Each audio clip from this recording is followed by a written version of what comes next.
this. Ow! My finger! I've broken my finger! I think I've broken my proximal phalanges. Or is it my metacarpals? I don't know. Ow! Ow! Come here, you. Now this goes over here, and this goes under there, and then we make an equilateral triangle, which is the strongest known structure in the universe. Ow! My toe! I've broken my toe. I can't believe how painful this is. Oh, I think I've broken my distal phalanges. Or is it my metatarsal? Ow! Ow! Ow! Sophia, Eloise, do you know what this toe bone's called? Well, you're going to be right. That's about it. George, I'm not being like anything. We're just sitting. Sitting in a deck chair. At the beach. With our friends. Watching the waves go in and out. Watching the sun sparkle on the water. Listening to the seagulls. And listening to you yell as you bruise. Ow! Certainly don't break. Your finger and your foot. George! Hmm? George! What? Budge out the way. You're standing in my sunshine. Oh, your sunshine. I see my shadow is on you.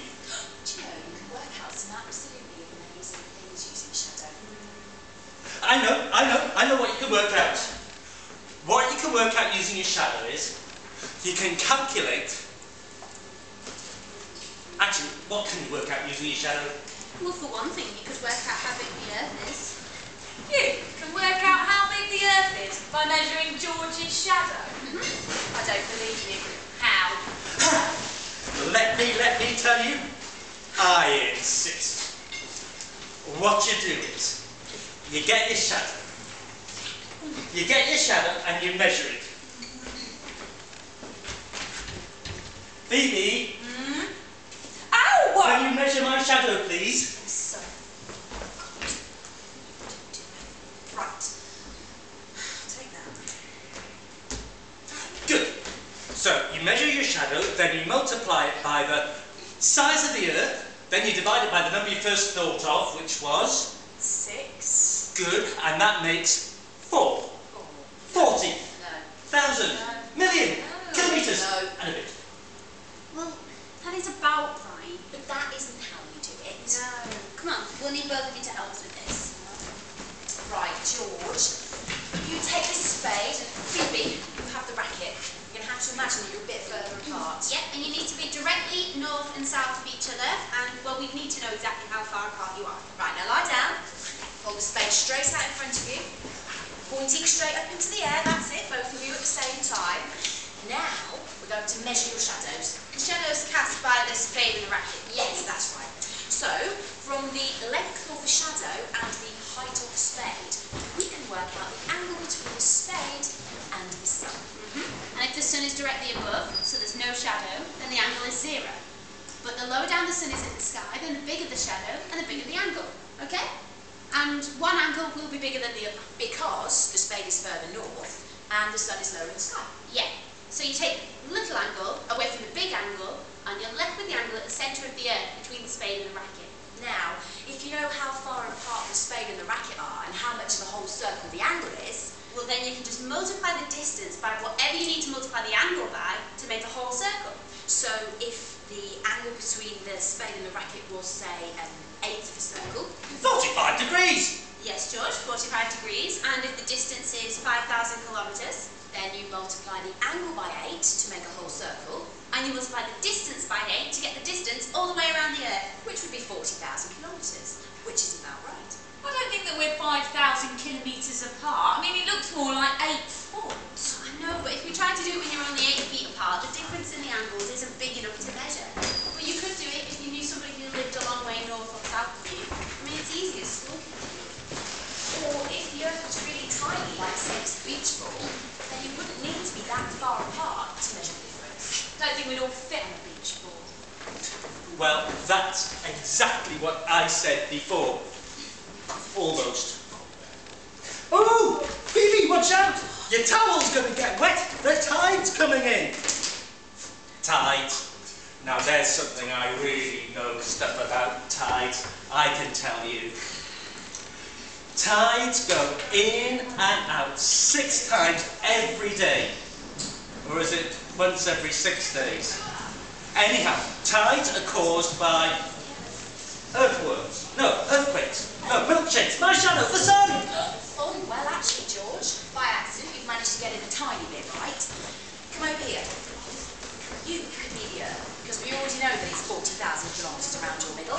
So, pull this rubber ring.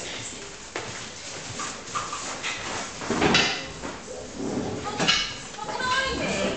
Well, with your beauty, you could only be the moon. Ah, great! And you need to wear this.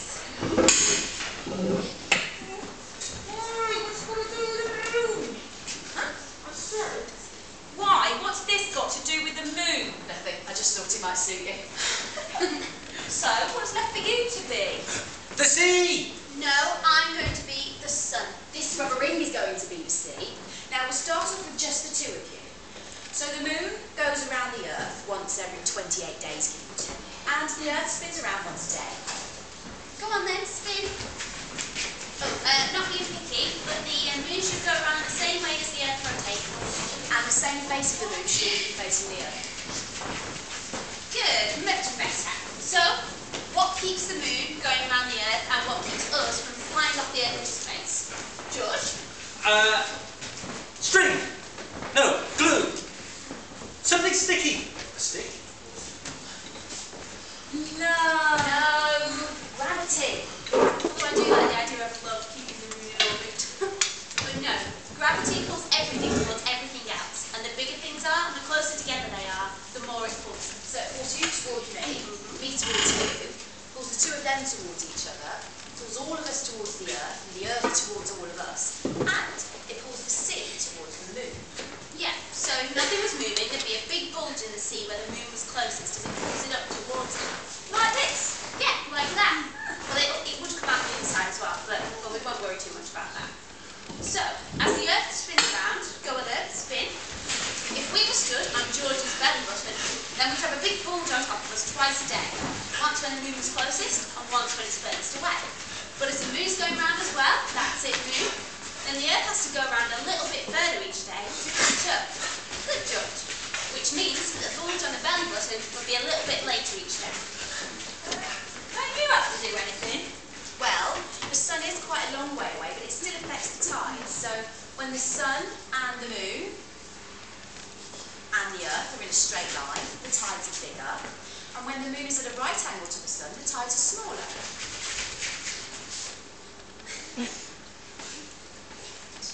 So, don't you have to run around as well? Well, it's actually easier to assume that I stay still, and that George, you run around me, and Phoebe, you run around George. Are you just trying to get out of doing any exercise? I don't think I can do all this spinning for much longer. I'm really tired now. Oh, yes you can. Come on, let's go!